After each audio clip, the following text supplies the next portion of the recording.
Welcome to Adam Stroup here to the program today. He's getting ready to battle up against John Poppie on RFA 34, January 15th in Broomfield, Colorado, which is right down the street from you, right? Yeah, right down the road. Are you going to go to the hotel early? Or are you going to wait? Are you going to go check in and then go back to your house? Right. Yeah, I'll just I'll check in the hotel later that night, I think. Okay, smart. So let's talk about training right now. How's it been going, and who are your main training partners right now getting ready for John? Training's been going real good. You know, we're always working hard at Factory X, just getting ready. I train with Chris Camozzi mainly, Brian Rogers, and a really good partner for this particular fight is my buddy Ian Heinisch, who he's a tough dude. He's a really good wrestler, and you know, I feel like he's a lot like Poppie in the wrestling department. You know. So, what do you see when you watch tapes on Poppie? Do you see him being more of a wrestler that strikes, or do you see him being more of a striker that wrestles? I don't know. You could tell me what you think about him. I think he's predominantly wrestling based. You know, I think that he doesn't do a lot of crazy things. He doesn't do a lot of spinning kicks or flashy stuff like that. But I think more than anything, he's just a real tough, real strong guy that brings a real heavy pace for 3 rounds. You know, from what I've seen of him. I don't know what you thought. Yeah, same. I agree. He's more of a wrestler that strikes, and he's going to use his striking ability to get inside, to get to the clinch, try to dirty box, try to grind you against the cage when he can, and get you taken down, get on top, and try to grind you out. Do you have to put yourself in bad positions in practice to kind of get ready for that kind of style? All the time, and I like to, I feel like a fight like this, you have to have that heart rate pumping and really, really get to that almost claustrophobic feeling of cardio, because that's where it's probably about halfway through the first round. That's where it's going to end up. You know, if it goes his way, if it goes my way, we're going to stay on the feet. But, you know, I definitely prepare for the worst and just want to grind that cardio and just be ready to go to the second and third level of the cardio game, you know, because I feel like that's probably his strongest thing is just a hard pace, you know. What's the main thing that Mark Montoya is telling you during practice about this fight? Like, what's the main keywords he's kind of spitting out to you as you're going through these hard rounds in practice? Just keep the effort high, you know, just get up. That's what we want, is to get up. We don't want to settle for takedowns.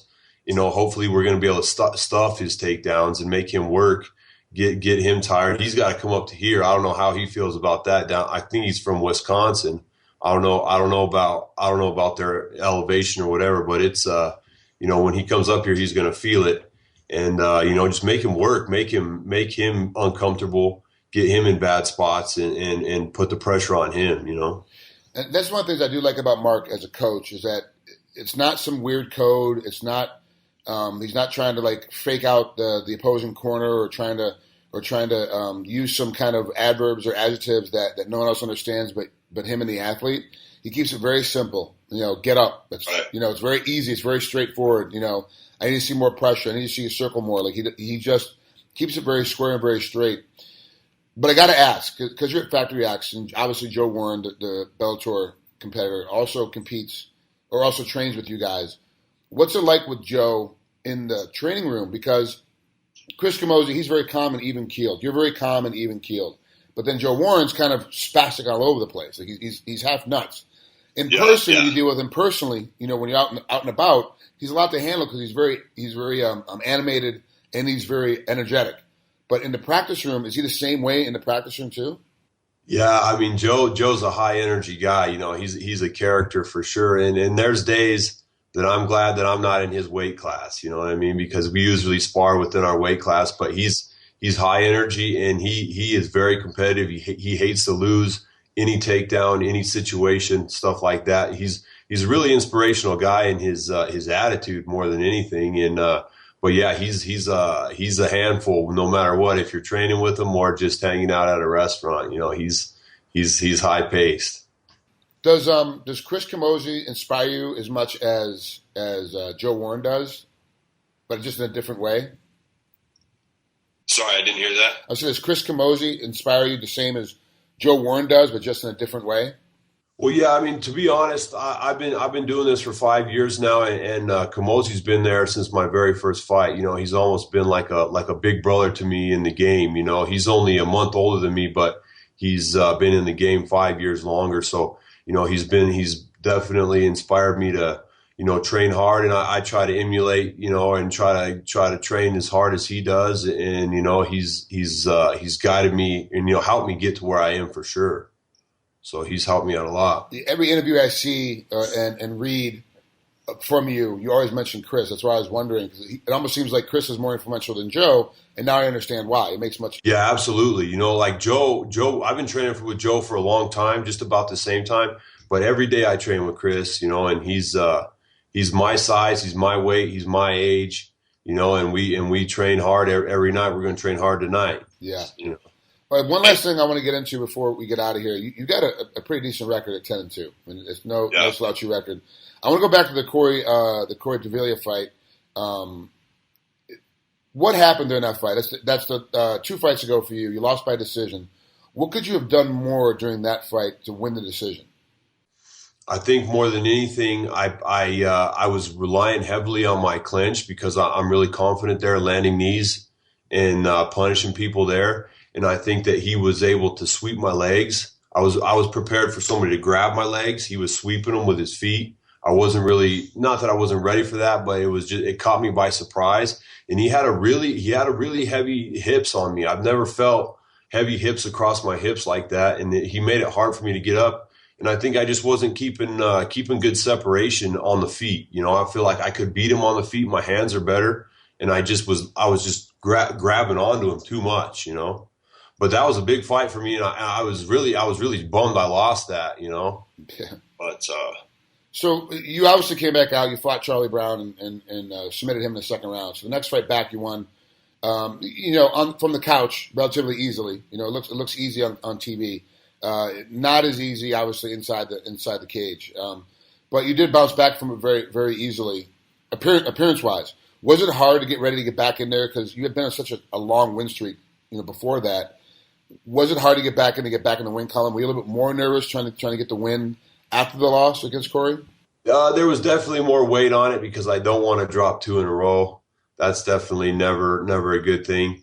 But I'm always motivated. I always want to get back and I want to win. You know, I want to win 5 times a year if I can. But just after that loss, to me, if I would have won that, I would be in a whole different place than I am now, you know, because Corey he's pretty well known and he has a name to him and he's got a good record and stuff like that. But the loss set me back. So I wanted to get back as soon as I could and just get the win and get that off my shoulders. And now I feel like I'm in the same position I was. I just gotta take that next step. Yeah. And actually all this goes back to you wanting to fight 5 times a year and get those 5 wins a year. You fought August 22nd against Corey, then November 14th against Charlie, which is about 3 months, and then you're fighting January 15th, which is about 2 months in this next RFA fight. So you're definitely on pace to hit 5 fights in 12 months, and that's kind of the pace that you like to keep. So hopefully it works out. Hopefully RFA can keep you busy. I think this fight against John Poppie is going to be a great fight. There's going to be a lot of action, a lot of movement, and I personally can't wait to see it. I think it's going to be a great fight on this card. Yeah, I'm excited. I'm really excited. You gonna be watching? For sure, I absolutely will be watching sitting at home. I'm in Hawaii right now, so I can't get there live, but I'll definitely be home watching. Hey man, you better hang out in Hawaii. That's better than Colorado right now. Yeah, no snow, no cold, right. But it's a steady 78 degrees all day, every day. So I think that. Hey Frank, I wanted to ask you, man. This is kind of a silly question, but back in the day, you were on like a reality show with a chick that was like rich or whatever. Was that legit? Yeah, Jerry Hall is Mick Jagger from the Rolling Stones. It's his ex-wife. She was looking. The concept of the show is that she was looking for a kept man, looking to keep some boy toy around. It taught me very early, very quickly. I don't like living in a house with a bunch of other people because a bunch of dudes all living in the same house. I don't, and I realized that in reality television, there's not that much reality. Like we had to do retakes of Walking Ends, and at the time, she was already engaged to somebody else who she's married to now.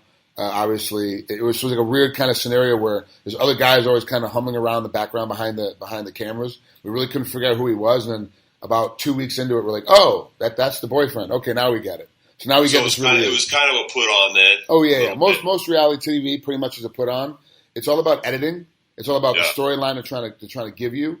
And the storyline was, I was a fighter and rough and tumbly, and that's what they painted me as. And I get eliminated after like the third challenge or whatever. I was out, so of the 12. So it was good. It was a fun time. I'm glad I did it. Would I ever do something like that again? I don't know. We'll see what happens. The opportunity rises. But yeah, it's 100% legit. I think it's an old VH1 show, so I have no idea where. Yeah. Probably 8 years ago now. I don't even know. It was before the Matt Hughes 2 fight, and that was 10 years ago. So probably 11 years ago now, So, all right, man. Well, thanks, Sam, for coming on here, and I appreciate you coming through here. Have a great rest of your day, great rest of your training camp. Good luck, and we'll talk to you soon. Thanks, Frank. Appreciate it.